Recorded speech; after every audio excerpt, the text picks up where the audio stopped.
বিশেষজ্ঞ এলাকাবাসী, আমার সচিববৃন্দ, আমার সহকর্মীবৃন্দ, সকলের প্রতি আমার সালাম।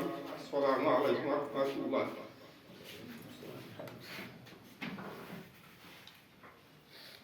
কিছু কথা না বলে